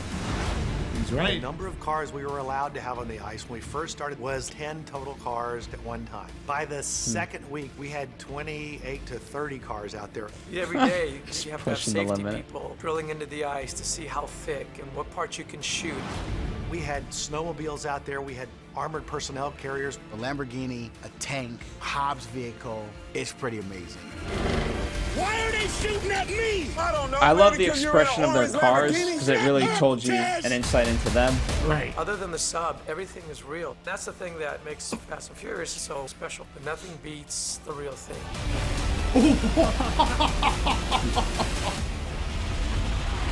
We're gonna need a bigger truck. What's interesting about that and two, just seeing the behind the scenes, the fact that it was way more sunnier than what they eventually did with color for it, because it made it look freezing. Yeah. And not to say that it wasn't, but just the way the sun and the behind the scenes stuff and the way the light reflected, it seemed a lot brighter and sunnier. Yeah, well, they said that they actually did have frigid temperatures. Oh, I don't doubt that. And it affected everything from the vehicle maintenance, performance on ice, general full throttle pace. I mean, you can imagine. I mean, something I don't miss. Boston from all my life, I know how cold can affect a car. Yeah, I don't miss having to start a car 30 minutes before I have to go. So the three of us here also know that when it comes wintertime, you have to change your oil grade. Mm-hmm. You have to park your cars differently because of the cold. Yeah. So, but it was a great scene, and again, you had so many things going on. The torpedo scene. The Rock gets out of his car to push a torpedo. I mean, again, it was a cool scene. It was a fun scene. Like you can only buy it from The Rock. Right. Yeah, and you just, it was hard. It's hard not to appreciate a car-driven action scene like that. Because it just had so much exploding ice and the submarine chasing them, and it was fun. It's fun stuff. It's really cool to see the behind the scenes, but the actual learning about it, that a lot of them were it is practical effect. Mm-hmm. In fact, that a lot of them were on cords, so they would turn at a different angle, like fast. When we see Dom's car jump at the end and hit the submarine, like how they actually pulled it off, it's pretty neat. Yeah. Yeah, and just for the stunt work, yeah. Yeah, and I know Tyrese, who opened up that last little behind the scenes thing. So apparently, he set up, like, for those times where like Vin Diesel wasn't in front of the camera and such, and he was off. He actually created a lounge, like a backstage lounge, so that everybody could just like chill on downtime, and he supplied it with food, and it was a way for the family to go kick back and just chill, have a good time, bond. And I thought that was pretty cool. You don't really hear about that stuff happening, but he was like, I built a lounge. His obviously motivation with that is that we're not just portraying a family, we are a family. Yeah. And if we can be a family behind the scenes, then of course we can be a family in the scene, right? Yeah. So I did appreciate that as well. All right, for the sake of time, of course we can go into so many depths of these various things, but at the same time, I don't want to be that podcast that ends up being longer than the movie. Well, this is a long movie too. This movie was 2 hours and 20 minutes, 25. Give or take. Yeah. 2 hours, 16 minutes. Yeah. Demetri, you did a lot of research on the costuming, and you have always that eclectic background in costuming. So, can you give us a fame? I want to give us a quick rundown on the top item stuff that you found. Marlene Stewart, she coming into this franchise, she's worked with people like Michael Mann, so on Ali, and she's done things like Night of the Museum. But with this, she wanted to honor the Fast and Furious history and acknowledge, while at the same time acknowledging the inevitable development of each character with fresh interpretation. She concentrated, she said, her artistic focus on the traitorous turn of events surrounding Dom and introducing Cipher. So the Superjet, it was an extension of her character, and her costume, her hair, her makeup design, with all she wanted all of that to play a part in assembling that villain, which I thought was pretty cool. And from her first moment on screen in Cuba, you get a glimpse of what Cipher wants you to see, which is like that sexy part of her. And, oh, do I need help? Oh, well, I may look like the damsel in distress, but I'm going to turn the tables on you. And then how it all changes when she gets up into her into her super jet, which is really cool, too. So Dom's costuming changed. He goes from being cute in Cuba, wearing the lighter colors, and then when he goes turncoat, it was efficient mercenary tactical wear, black, and it worked for Vin Diesel's character. I mean, that stuff may not have looked. You would have had to have done The Rock completely different, you know. So I think when you think about the coloring and how that affects the character and what that symbolizes of the character, so much goes into the costuming like this that as an audience you don't quite think of it that way. But everything, especially in your main characters, color is extremely important as to what it conveys about the character themselves and how it just goes along with thematically of the movie. So I thought that was really, really cool. So, and Charlize loved working with her because it was all, Charlize's character has to be rich and very fashionable. She didn't look schlubby in that movie at all. So, all right. Well, there you go. That's great insight into the costuming. In terms of the sound and the music, I don't know. I don't. To be honest, It had great music, like a great soundtrack. Like as always, I think they picked very good sounds. Obviously, Universal has their own sort of label as well, so they can pull a lot of artists from underneath their label. Yeah, the interesting thing about the sound, I feel with every Fast and Furious movie, I always walk out, I was like, man, I want to download the soundtrack because it'd be an awesome playlist to work out to because all the music's pretty fun and fast-paced. But they actually had Brian Tyler, who actually scored an orchestral piece of music for this film, and it was composed of 77-piece ensemble that they performed it in the Hollywood Studio Symphony, conducted by Brian himself. So there is an actual orchestral piece of music in this film. Like score, sure. And they always relied on their source music or their, not orchestral. There's always been that thump of, I don't even know what you call that. It's not exactly EDM music, but it's not exactly just rap either. Yeah. But I think the use of music was also great, especially during Deckard's fight scene on Playing with the Baby. You kept cutting back and forth from fighting to the fun, light-hearted song that he's having the baby listen to. I thought that was a good mixing of music. I agree. As always, they did a very good job. And sound design. I mean, number one, I don't know where did you see the movie? What theater? Did you see it in IMAX or anything? No. The IMAX, of course, you've got like the Dolby Atmos sound, and the sound design is so surrounding that a scene where cars are being launched from a building, they sound like they're literally falling 360 degrees around you, and the Iceland scene with the sub coming up and explosions, the sound design, of course, was just spectacular in that kind of an environment. I mean, these movies have come to the point where they're meant to be, watched on the big screen. You'll lose a lot if you wait to see it. Unless you have your own screening room on your iPhone. Oh, right.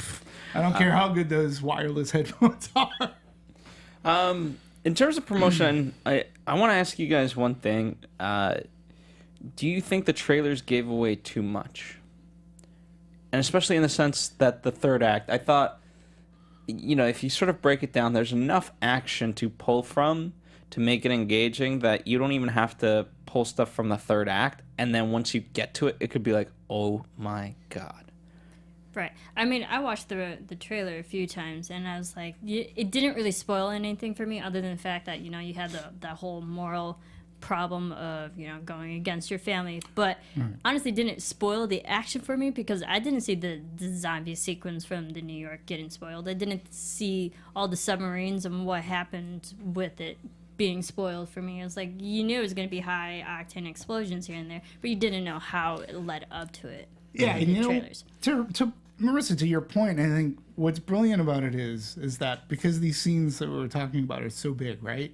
So what they're showing us in the trailer is not the best. Like, they're not giving us the best parts in the trailer to bait and switch us to go into the movie. We'll see that in the trailer, and it's a great scene to be in a trailer. But when you see the movie, there's even more.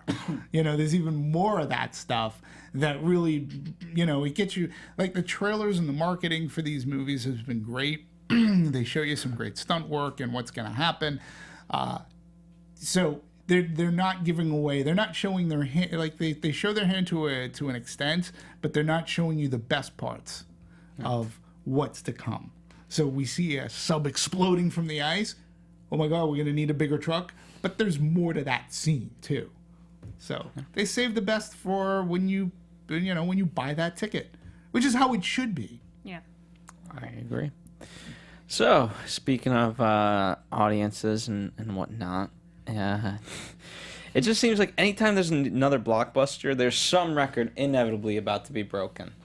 And certainly, The Fate of the Furious broke some records here. It beat out Star Wars The Force Awakens in terms of global opening. Global, yeah. International. It was huge. This movie was huge internationally.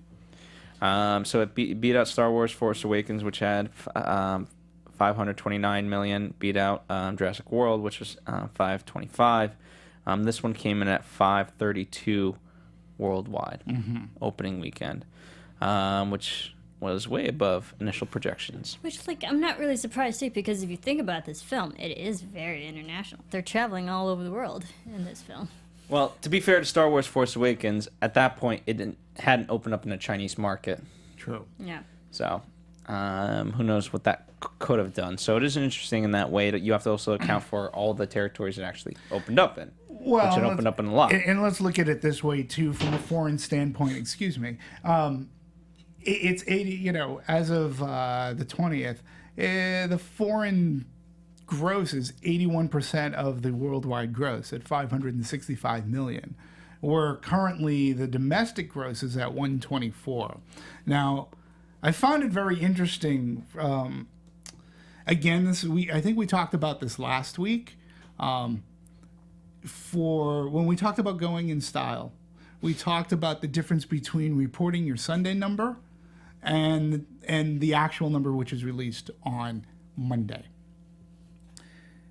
With Fate of the Furious, it was reported on Sunday that the movie was $102 million. That's what Universal went out with as their gross, as their estimated gross. I'm sorry, estimate being the key word here. So it's like, number one, it cracks the 100 million mark, 102 million, which is still a little bit lower than the last one. But Universal gets to, on Sunday, say, our movie grossed over 100 million, a little over $100 million. Well, Monday comes along and we find out that the actual opening weekend gross was $98 million. Now, don't get me wrong. Don't misunderstand me. That's still a decent gross. That's a very good gross.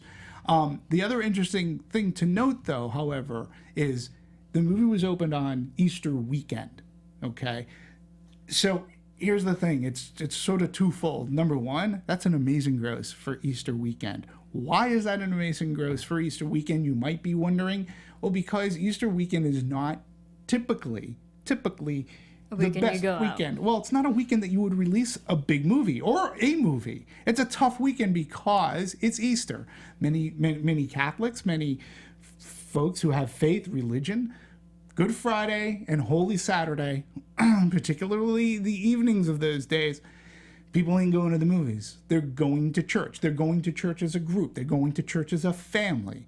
they're not going to the movies, right? And Easter, unlike Christmas and or Thanksgiving, when you're having your Easter get-together, like you fasted, you're eating, you're with the family, you're not going to the movies. You might be at a park, but movie watching is not A-list like it is on, say, Christmas Day. So a movie already has things going up against it if they're releasing on Easter weekend. And I was a little bit surprised. I mean, it felt to me that Universal said, you know what, we have a movie, we're still going to do really good, regardless that it's Easter. But I was wondering, geez, if you weren't on Easter weekend, could you have done 110 million? Might you actually hit that 100 million number domestically? So to me, it was a very interesting choice.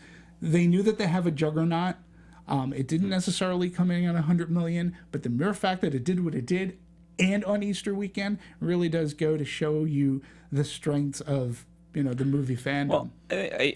Well, I can't 100% speak to that, but from what they are saying is the fact that they always knew that it was going to make a little bit less than the seventh movie, just simply because of the Paul Walker situation. Right. I don't know, Marisa, what's your take on that? Is it just hyperbole on their part, just to hedge their bets, or they legitimately thought that? I mean, it has two completely different impacts for, if you're going to compare it to Furious 7 compared to this one.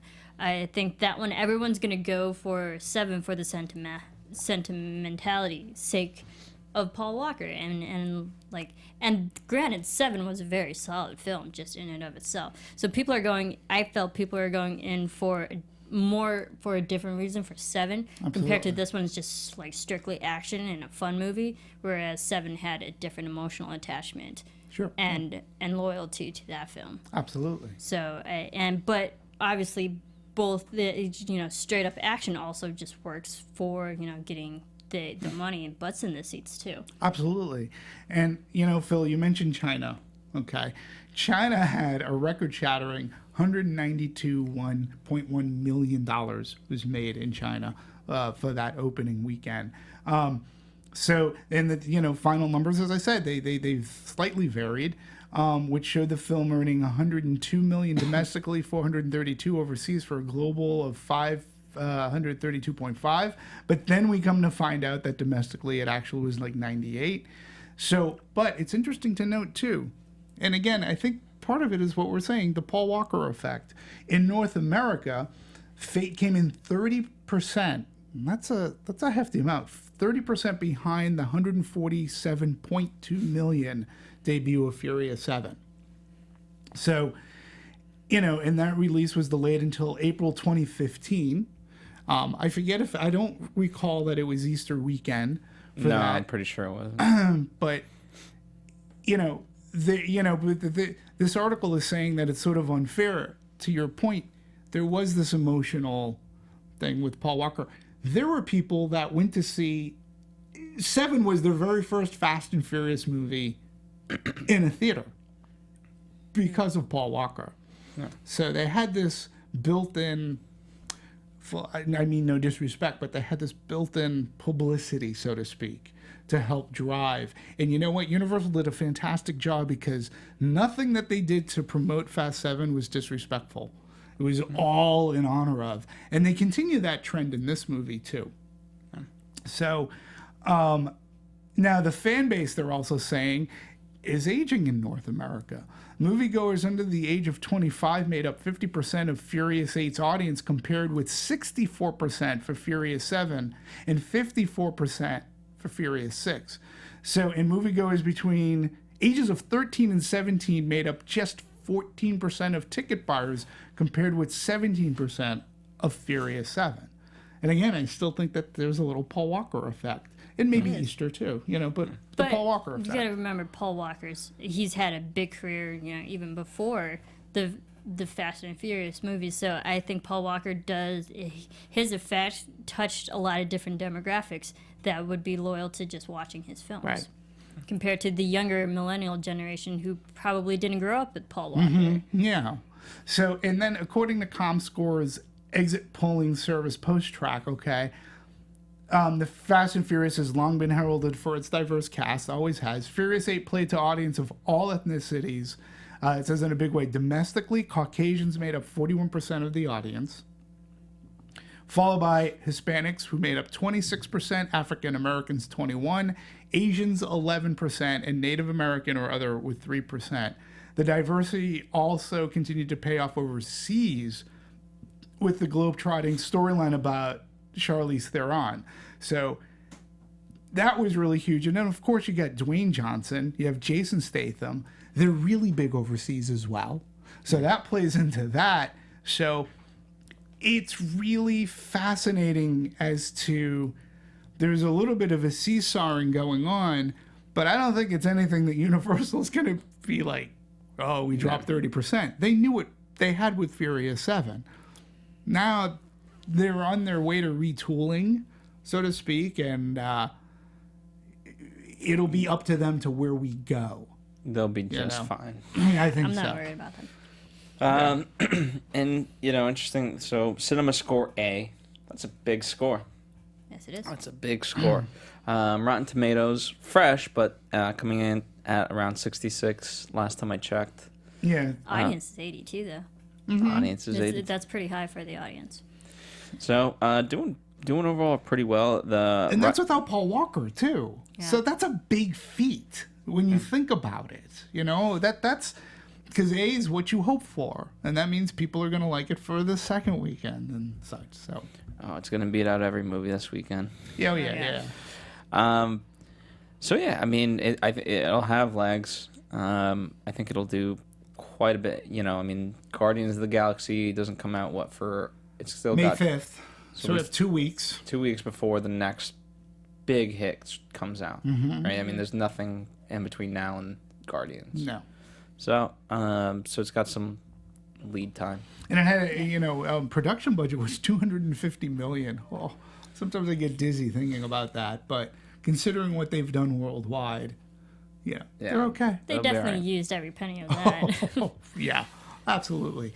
Obviously it's F. Gary Gray's biggest budget, but I thought he did a really good job. It'll be interesting to see if they ask him back, or if they're just going to they're just going to try to get different directors for the next last. I would like to see him continue on. I think, he's always been a sort of a hired gun, but he's done fantastic with all of his stuff, and I think he understands this world. Yeah. I mean, the Italian Job, for all intents and purposes, was a family. Sure, I know, absolutely. And that was a good movie, too. Oh, it's a really good movie. Despite it was a remake. It brought Minnie into... Everybody wanted to buy Minis after watching the Italian Job. And I agree with you, Phil. I think that he gets it. And again, I'm not... No disrespect to James Wan. I think coming into the foray of having a ton of money and having to work with a studio in a different way than when he's making a Conjuring film, working with Blumhouse and such... I think F. Gary Gray, he gets it. He's worked with these actors before. He understands, and James Wan understands Spectacular. I mean, we had some great sequences in that, don't get me wrong. But I really think that, even in the clips, too, he seemed very excited about this. And it'll be interesting to see if they keep him on board to finish out this series. And you also have to, from James's perspective, think about it, what director is prepared to have gone through the loss of one of the major characters? It's so much going on too. Right. You know what I mean? Just to be able to complete that and just be like, okay, I didn't ruin this. Agreed. I'm willing to walk away. No, it's a win. It's a win. It's a win for him, and it's a win for the franchise too. Huge obviously. Win.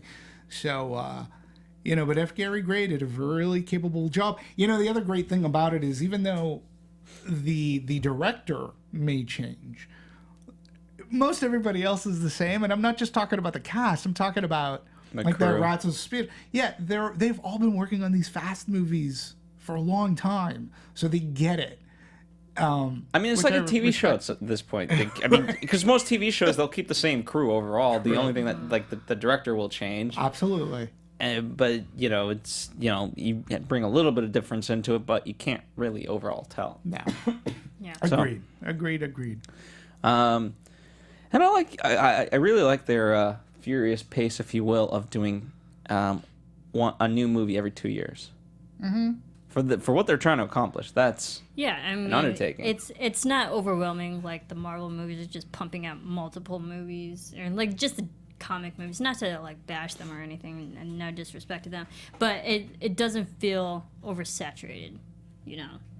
When they're just pumping out movies just to make money, it doesn't feel like that with this franchise. I mean, it does make money, but it seems like they do it for fun. Yeah, and you know, Vin Diesel too, I can tell you from experience, is that another thing that they did with this movie that they hadn't done with the other ones is they actually, as a surprise, they actually screened this at CinemaCon, which is a huge exhibitor convention that takes place once a year, usually around March or April, up in Las Vegas, and it's designed for the exhibitor.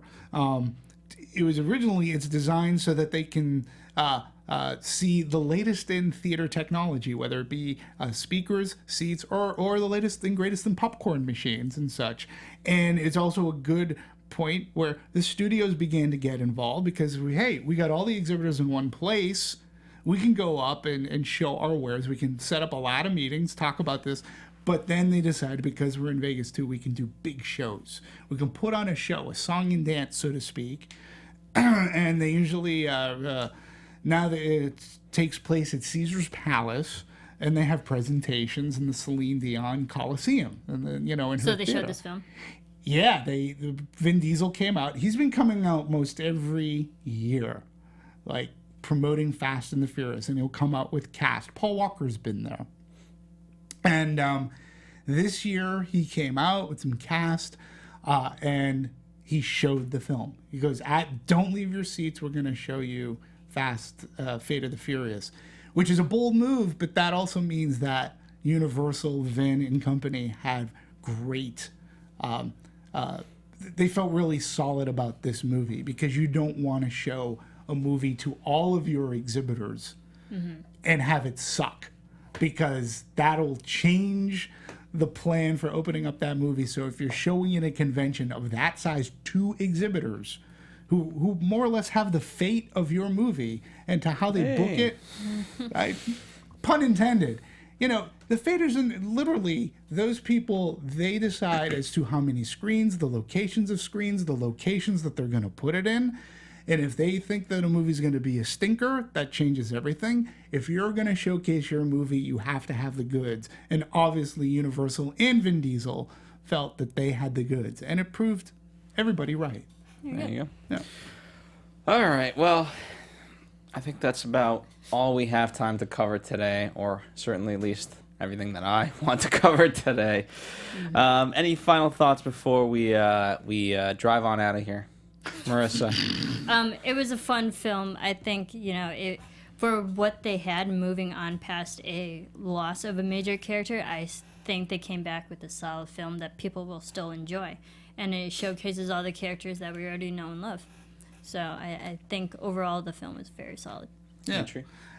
It just continues to entertain, and that's what we need right now.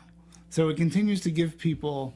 a good distraction, a fun distraction in any case. Literally park your brain at the door. You'll have a good time. And that's what it's been able to maintain. And I'm quite, you have to be impressed by that. Being the 8th movie, going, how does this happen? I would love to see a Lego Furious movie. Oh my goodness. Can you imagine? That would just no physics involved whatsoever. Well, imagine if they made a Lego Fast and Furious video game. The cars crash. Can you imagine the super builders building so many different cars all at once? That would be amazing. That'd be crazy. That's on my wish list. But in reality, it's not the greatest movies ever made, but the fact regardless, they've made history. Like I can't think of any franchise that's come this close. What do you mean? As Cuba? far as 8 movies, James Bond? It's a little bit different, but they're not serialized. No, you know what I mean. And they reboot in their own way. Sure. This isn't really rebooted, and you know what I mean. You could the 5th one rebooted. They changed. They went from car racing to capers.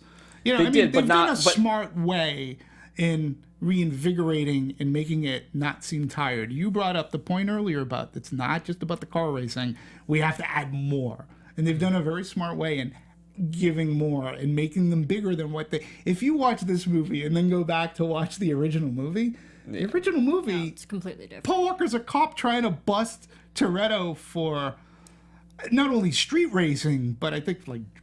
Stealing CDs. Yeah. Which is literally... Right. So, you know, An outdated they've changed. concept. So 2000. Yeah, they so changed, but they did it in a very smart way.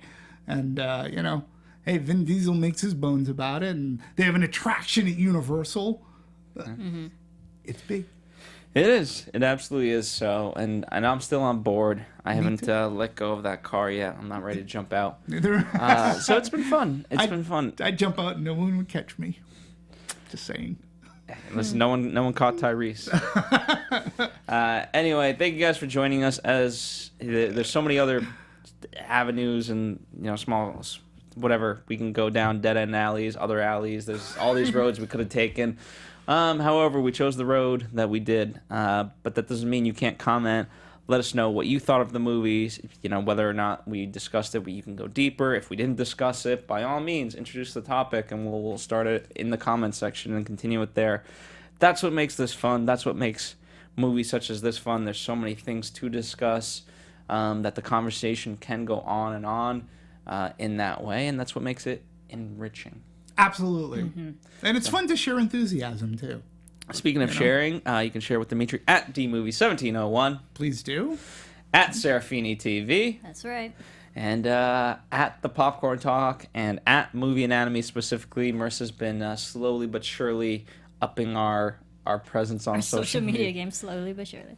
We're too busy actually doing research and things like that to necessarily put in the time on social media. But we do read the comments. We don't knock it in that sort of way. We love when you guys comment and things like that. So please continue to do so. Please. It's been a lot of fun. It means a lot.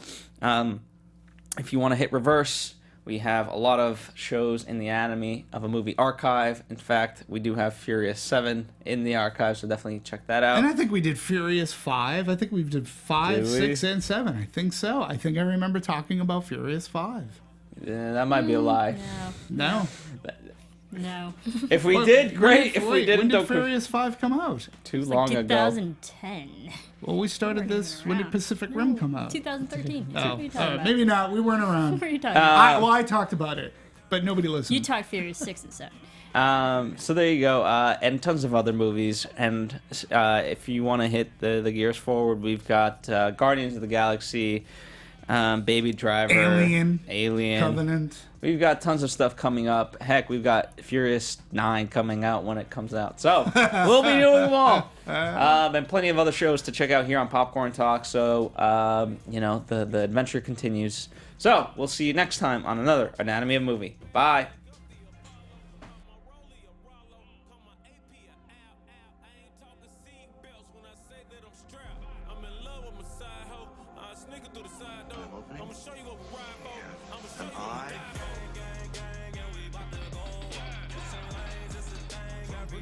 Maria Menounos, Kevin Undergaro, Phil Svitek, and the rest of the Anatomy of a Movie staff. We would like to thank you for listening and subscribing to the show. If you have any questions or comments, feel free to email or tweet us. I'm Sir Richard Wentworth, and this has been Anatomy of a Movie.